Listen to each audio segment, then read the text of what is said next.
Hi, this is Greg Johnson with Blue Book Services. I'm here with Doug Nelson with the Trading Assistance Group. And Doug has written a column about the fundamentals of an agreement and rejection and acceptance of a load of produce. And the first part, we talked about what happens in the acceptance. Now we're going to talk about what happens when a buyer rejects a load. And this really comes down to following the rules, doesn't it? Yeah, it's a little trickier. There are more rules there than what a lot of people might be aware of. A rejection's got to be both rightful and procedurally effective. Now, rightful just means there must have been a breach of the sales agreement. If the shipper sends me product and they've complied with the sales agreement, I've got no basis for rejecting. If the product doesn't comply with the agreement, I can't just reject in any old way. I've got to do it in a procedurally effective way. And there's three requirements there. One, I've got to use clear and unmistakable terms to reject it. There's an interesting pack of precedent on that. So if I say, hey, this product, I talk to you as the seller and I say, hey, this product is not acceptable. Well, that's not clear and unmistakable. That could just be a figure of speech.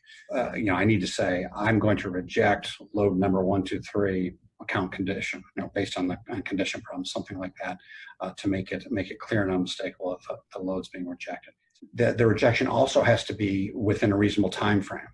And those time frames are defined by a pack of precedent right in the regulations. It's usually 8 hours, but there's a fair amount of detail there. And there's a regulation cited in the article. You can type that into Google and pull that right up and see what that is. But generally speaking, you reject within 8 hours, you're going to be procedurally effective. And the third thing is that you've got to reject before you've accepted. So this catches up a lot of people where they might try to unload the product, then notice the problem, then try to get the truck back and put it back on the truck and reject. Well, actually, the product's been accepted after it was unloaded, and rejection is no longer an option for the buyer. And the key in this situation is the actions rather than anything else, words, agreements. Isn't that right? Right. The actions are highly important. You accept product by your actions entirely, unloading the truck, diverting the truck, failing to reject within 8 hours. And then the rejection, the words are more critical when it comes to rejection with that notice of rejection to the seller.